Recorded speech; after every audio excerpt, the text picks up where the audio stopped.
हम लोग हमेशा कहते हैं कि कल किसने देखा है या हम कब कभी कल देख पाएंगे। साइंटिस्ट कहते हैं हाँ, आप कल ज़रूर देख पाओगे।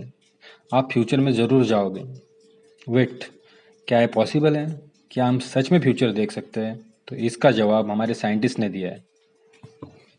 ग्रेट साइंटिस्ट अल्बर्ट आइंस्टाइन ने टाइम ट्रैवलिंग के थ्योरी को जोड़कर बहुत सी थ्योरी बनाई है, और जिसको समझने के लिए मैंने काफ़ी वीडियोस भी बनाए हैं, जिसमें simple relativity, time dilation, parallel universe जैसी थ्योरी है। ये सब थ्योरी हमें टाइम ट्रैवलिंग को सच मानने के लिए मजबूर कर देती है। दुनिया में ऐसी बहुत सी घटनाएं घटी है जिन्होंने टाइम ट्रैवलिंग के सबूत दुनिया को दिए हैं। तो हम आज ऐसे एक इंसिडेंट के बारे में जानते हैं।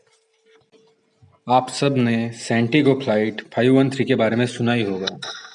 सैंटिगो फ्लाइट 513 4 सितंबर 1954 को वेस्ट जर्मनी के एक एयरपोर्ट से पोर्टो एलेग्रे, ब्राज़ील के लिए निकली। इस प्लेन में कुल 92 लोग थे, जिसमें से 88 पैसेंजर और 4 क्रू मेंबर थे। हाफ रूट तक ये फ्लाइट ठीक चल रही थी, लेकिन जैसे ही ये फ्लाइट अटलांटिक ओशन के ऊपर से गुजरी तो इसका कम्युनिकेशन एयरपोर्ट बेस से टूट गया और ये फ्लाइट गायब हो गई। बाद में इस फ्लाइट को खोजने के लिए सर्च ऑपरेशन भी चलाया गया। 2 साल तक इस फ्लाइट की खोज की गई, लेकिन 2 साल के बाद भी ये फ्लाइट न मिलने के कारण इसका सर्च ऑपरेशन बंद करवा दिया गया। 35 साल बाद 12 अक्टूबर 1989 को पोर्टो एलेग्रे एयरपोर्ट, ब्राज़ील के बाहर एक फ्लाइट घूमते हुए नजर आई। ये फ्लाइट एयरपोर्ट के चक्कर काट रही थी। थोड़ी देर बाद फ्लाइट रनवे के करीब आई और बड़े आसानी से रनवे पर लैंड कर गई।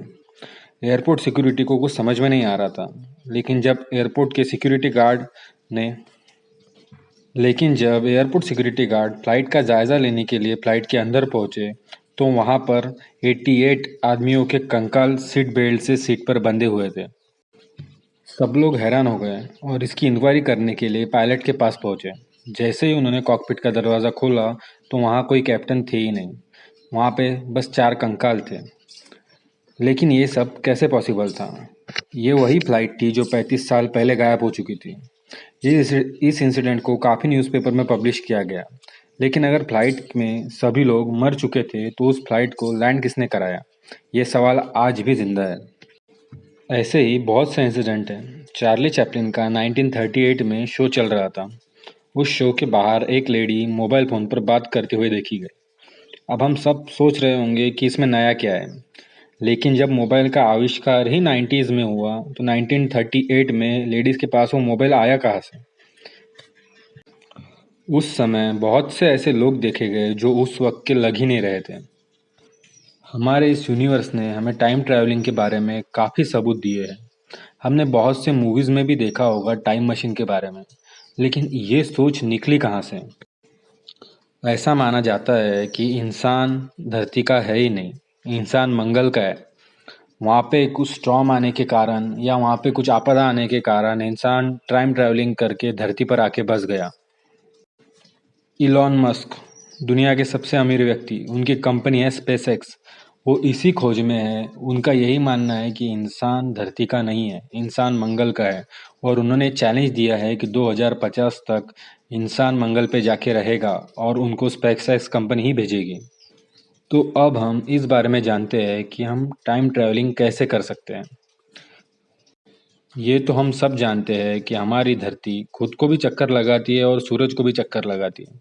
धरती को खुद को चक्कर लगाने के लिए 23 आवर 56 मिनट और 48 सेकंड लगते हैं, और पृथ्वी की खुद की rotational speed 1600 kilometre per hour है।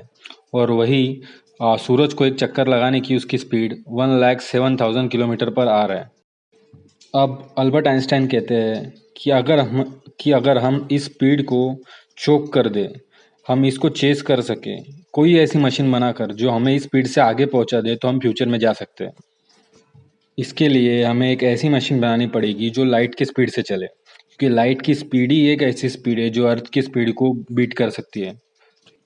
और इसी वीडियो के साथ मैंने एक लेटर भी अटैच किया है जो मैंने नासा और इसरो को लिखा था। इसमें कुछ डाउट है जो मुझे समझ में नहीं आ रहा है। आप इस लेटर को पढ़िए और अगर आपको इस डाउट के बारे में कुछ भी समझ में आए तो प्लीज़ मुझे मैसेज करके बताइए।